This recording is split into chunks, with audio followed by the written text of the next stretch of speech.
तो T5G trick classes में आपका एक बार फिर से स्वागत है। देखिए दोस्तों, आज हमने कुछ महत्वपूर्ण प्रश्न लिए हैं जो सीटेट एग्ज़ाम के लिए बहुत ही महत्वपूर्ण हैं। आज देखिए दोस्तों, इसका चौथा पार्ट है। इससे पहले 3 पार्ट करा दिए हैं। यदि आपने उन पार्टों को नहीं देखा है तो उन्हें देख लें। उनका लिंक हम आपको डिस्क्रिप्शन बॉक्स में दे देंगे। तो देखिए दोस्तों, शुरू करते हैं। पहला सवाल दिया गया है, एक त्रिभुज के तीनों कोणों का अनुपात 2:3:5 है। तीनों कोण ज्ञात कीजिए। यानी कि हमें त्रिभुज के तीनों कोण ज्ञात करने हैं। सीटेट में दोस्तों इस प्रकार के सवाल बहुत पूछे जाते हैं। तो देखिए दोस्तों, इस सवाल को करने के लिए देखिए दोस्तों, इसकी ट्रिक होती है। हम इसे ट्रिक से हल करेंगे। तो देखिए दोस्तों, हमें पता है कि त्रिभुज के जो तीनों कोणों का दोस्तों योग होता है, यानी कि जो ट्रायंगल होता है दोस्तों, इसके जो अंतःकोण होते हैं दोस्तों, उसका जो योग होता है वो दोस्तों 180 अंश होता है। तो देखिए दोस्तों, हमें दिया गया है, अनुपात दिया गया है, यानी कि जो कोण, ये कोण हमें 2x दिया गया है, मान लेते हैं ये 3x है दोस्तों, ये 5, यानी कि जो 2:3:5 के अनुपात में है। तो देखिए दोस्तों, आप सबसे पहले इनके लिए जोड़ लीजिए। तो ये हो जाएंगे 2 और 3 5, 5 और 5 10। तो इसे लिखेंगे हम 10x बराबर, यानी कि त्रिभुज के तीनों कोणों का योग दोस्तों 180 होता है। तो देखिए दोस्तों, हम 10 से इसे काटेंगे, 10 तो 18, यानी कि 18 दाहीं 180 होते हैं दोस्तों। तो हमारा x बराबर आया 18। अब देखिए दोस्तों, हमें त्रिभुज के तीनों कोण ज्ञात करने हैं।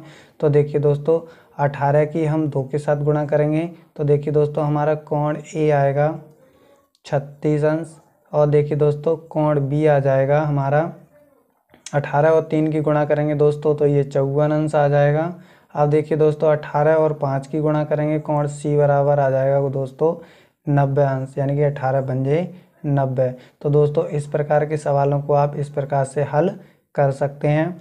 तो देखिए दोस्तों, दूसरा सवाल दिया गया है, एक चतुर्भुज के चारों कोण 2:3:5:8 के अनुपात में हैं। चतुर्भुज के चारों कोण ज्ञात कीजिए। तो देखिए दोस्तों, चतुर्भुज इस प्रकार का होता है, इसमें 4 भुजाएं होती हैं और चारों जो कोण होते हैं दोस्तों इनका योग दोस्तों 360 अंश होता है। यानी कि चतुर्भुज के चारों कोणों का दोस्तों योग होता है 360। तो देखिए दोस्तों, आप सबसे पहले इनको जोड़ना। तो ये हो जाएंगे 3, 2, 3, 5, 5 और 5 10, 10 और 18। तो लिखिए आप दोस्तों 18x बराबर 360। अब देखिए दोस्तों, इसे काटिए, 18 दूनी 36, यानी कि x बराबर दोस्तों हमारा आया 20। तो अब देखिए दोस्तों, हमें चतुर्भुज के चारों कोण ज्ञात करने हैं। तो देखिए दोस्तों, कोण A बराबर आ जाएगा 2 की गुणा हम 20 के साथ करेंगे, तो ये दोस्तों 40। अब देखिए दोस्तों, कोण B निकालेंगे हम, तो 3 की गुणा दोस्तों 20 के साथ करेंगे, तो ये हो जाएगा हमारा 60। इसी प्रकार देखिए दोस्तों, कोण C बराबर आएगा हमारा 20 पंजे 100 आ जाएगा दोस्तों। अब देखिए दोस्तों, कोण D बराबर, यानी कि 20 अट्ठे 160 होते हैं दोस्तों, तो ये आ जाएगा हमारा 160। यानी कि अतः चतुर्भुज के जो चारों कोण है वो दोस्तों 40, 60, 100 और 160 अंश हैं। तो इस प्रकार के सवालों को आप इस प्रकार हल कर सकते हैं। तो देखिए दोस्तों, नेक्स्ट सवाल देखते हैं दोस्तों। तीसरा सवाल दिया गया है, यदि दो घनों के आयतनों में 27:1 का अनुपात है तो इनकी भुजाओं में अनुपात होगा। तो देखिए दोस्तों, इस प्रकार के भी सवाल सीटेट में बहुत आते हैं। तो इस प्रकार के सवालों को करने के लिए दोस्तों, जो घन का आयतन होता है दोस्तों, वो होता है भुजा की घात 3। यदि पहले घन की भुजा यदि मान लें दोस्तों, तो A1 की घात दोस्तों 3 हो जाएगी। और देखिए दोस्तों, बटे, यानी कि दूसरे घन का आयतन, इसकी भुजा यदि दोस्तों हम मान लें A2 और इसका आयतन होता है भुजा की घात 3 बराबर, तो हमें कितना अनुपात दिया गया है इनके आयतनों में, 27/1 का अनुपात दिया गया है। तो देखिए दोस्तों, हम इसे इस प्रकार भी लिख सकते हैं, A1/A2 का होल क्यूब।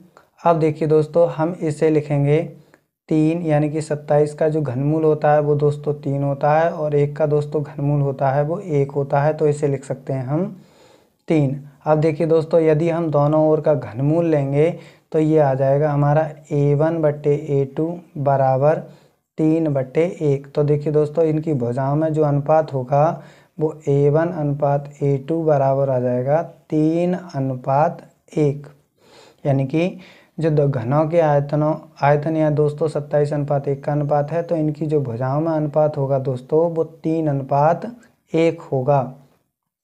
अब देखिए दोस्तों अगला सवाल है चौथा, दो समान आयतन यानी कि दो समान आयतन वाले बेलनों के व्यास में 3:2 के अनुपात में, यदि दो समान प्रकार के बेलन हैं दोस्तों, तो देखिए दोस्तों बेलन इस प्रकार के होते हैं। एक बेलन ये है दोस्तों और एक बेलन ये है। अब देखिए दोस्तों मान लेते हैं दोस्तों इस पहले बेलन की जो ऊंचाई है वो दोस्तों h1 है और जो दूसरे बेलन की जो ऊंचाई है वो दोस्तों h2 है।